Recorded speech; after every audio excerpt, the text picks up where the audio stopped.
Hello everybody, James Escarcega, that's Aram Tolegian, that's Fred Robledo. We're here for a 2-minute drill this week. It's Arcadia versus Cathedral. Fred, Arcadia is the number 18 in your top 20 of the teams in the Whittier, Tribune, and Pasadena area. And a huge win last week over LaSalle. Yeah, those rankings, James, real quick, they debut this week. What we've done, the San Gabriel Valley Tribune, Whittier Daily News, Pasadena Star News, it is one all-encompassing rankings. It's one thing that Aram started a couple of years ago. This is kind of what we're going to do going forward. We cover these three areas. That's how we do these drills. We mix them up in those three. So sure. That is going to be your rankings week to week. And pretty good for Arcadia considering they're a team that's going to compete in Division 11, Aram. That's a pretty impressive win they had last week over LaSalle. And you're right, they get Cathedral this week. And that's a game you're going to be at, right? Yeah, at least one of the games I'll be at. This is ambitious scheduling by Arcadia, but it's something that they think that they're ready for. We talked last week, about how Arcadia had, boosted its talent level, not necessarily with homegrown talent per se, but talent from around the area. And they got the job done last week, beating LaSalle 20-10. Nice call, by the way. Nice call in the game. Yeah. Well, thank you. And that was a game that James was at. What actually stole the show, James, was Arcadia's defense and not the offense. It's true. They get an interception late in the game by Rolandis Whitner. I believe that's how you love that name. Whitner, yeah. But I'm going to tell you right now, he is a player. Yeah. I mean, you watch that whole video from the game Friday night. That kid can definitely play. Already, you've got to, at least for the Pasadena area, he's almost an automatic first-team All-Area kid. Yeah, he was our, I believe, newcomer of the year last year. And deserved for the Star News. Yeah. And yeah, he's just a sophomore. That's kind of the other thing. And this is a big step-up game for them, Aram. I'm really curious. All those years, back when I was in PASS in the early 2000s up until now, they had pretty good, football teams, always decent, But they never did anything in the playoffs because they were always, Arcadia seemed like they were always in a tough division because of the Pacific League or whatever it was. To see them in Division 11 with a team that did what they did last week to LaSalle, and in the Pacific League, to get into Division 11, you have to do pretty well in the Pacific League. That's part of there's a lot of teams in that pool, so they're going to have to get by the Burbanks and whoever else are in that division. But you have to think that Arcadia, the way it's set up now, all those years of having bad teams, and we want to say, it's because of the makeup of the school, what they have. And now they brought in athletes.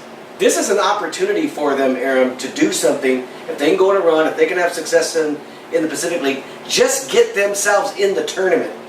They're going to have a chance down at the end of the line. And games like this are going to tell us a lot about where they're at. And we've seen Pacific League teams do well recently in the playoffs. When you think about Crescenta Valley and Burbank, championship runs the last couple of years. Think about that. They're in there with Arroyo, Covina, those type of teams. Yeah, in D11, that was my next thing. Was that we saw Arroyo, we saw Covina, the team that Arroyo beat last year in the championship for Division 12, which is Rancho Mirage, is currently ranked number 2 in Division 11. So you have a measuring stick as to what Arcadia is up against, and when you think about it along those lines, they're one of the 2 or 3 favorites to win that division. They just got to make it in. Yeah, I agree. That's going to be the hardest part. They have athletes. Yeah. So that is one of those things. They have athletes where maybe some other teams may have only maybe 1 or 2 athletes. They are just athletic from top to bottom. Aram, it's one thing to have a defense go up against a QB who's a freshman, as LaSalle did last week. This is a whole different ballgame now with Cathedral and Bryce Young, who lit it up last week for 365 yards. Yeah, actually, the sophomore started last week, Freddie. He did. Wilson and Montez played the whole second half. Well, they alternated, halves. Either one didn't really, have the best of nights, but they're both very young. And now, like Jimmy says, you go to the opposite end of the pendulum, and you have Bryce Young, who's a Pasadena guy, playing at Cathedral, one of the best QBs in SoCal. This is a huge challenge for Arcadia. They are going from one drastic measure to another. Yeah. And that's the key to the game. Is Young going to come in there and light Arcadia up? Is Arcadia going to be ready to see a guy like this after seeing some youngsters last week? And can Arcadia, because LaSalle is in the same league as Cathedral, and Arcadia only got 20 points up there on LaSalle. They're going to need to score 30-ish to win this game. That's the question. Can they do that against Cathedral? Well, I don't know. It's a tall order. Fred, I mean, we're picking right now. Yeah, I can't pick them to win that game. We are picking, Yeah, I can't pick them to win that game. I mean, I look at this, I go back to Machete when he was building, La Mirada and some of those early games, those big step-up games. I think this could be a game that gets away from Arcadia. I think they're going to be fine down the line, but I think this is one of those step-up games where they're going to take it on the chin a lot of the way, like Santa Fe did last week, probably not as bad.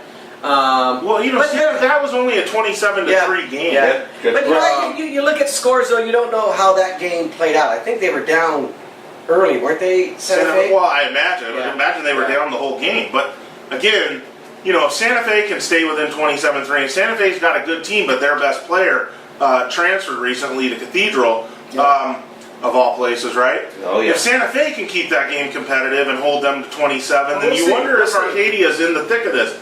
14-point game? Or I was going to say 17-ish. All right. I'm not going to pick Arcadia to win the game. I just want to see if they can bang with Cathedral and hang around in this spot. So I think that's the key to look for. If it's a close game, it might be a win for Arcadia down the line. Right, exactly. Right, style-wise, style point. One thing to keep in mind, folks, as we kind of wrap down here, Cathedral had 10 receivers touching the ball Friday night.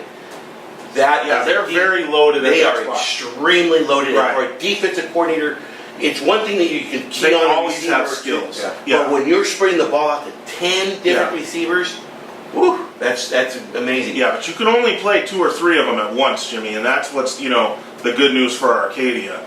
The question is going to be the line play. Is Cathedral that much physically better than Arcadia? I've heard that Arcadia's got some guys up front this year. Yep. So They do. if Arcadia can hold its weight at the line of scrimmage, again, this could be interesting going into the second half. We'll see. You know who's going to be watching this game closely, Fred? Rams. Jim Bonzi, right here. Because he's going to look at those scores. He's probably going to look at the film. He's going to. They got a pretty good game this week against Americasa. Isn't that on Thursday though? Yeah, it's a Thursday night. It is a Thursday night game. I didn't get the. We believe it's a Thursday night game. We'll double check on. We do have a Thursday night game this week, James. I think we might have to. Anyway, hey, you want to make sure you follow these guys on the blogs and on Twitter with Fred and Aram. We'll get you all the updates throughout the evening. Aram, by the way, that is on Thursday. It's on a Thursday game. Perfect. I don't even have to go to that game. Yeah. By the way, make sure you catch Aram on Friday. He does the online-only story after the games on Friday night. He's your first take on what really went down on Friday night. So make sure you catch these guys on the blog and on the San Gabriel Valley Tribune website. Thank you.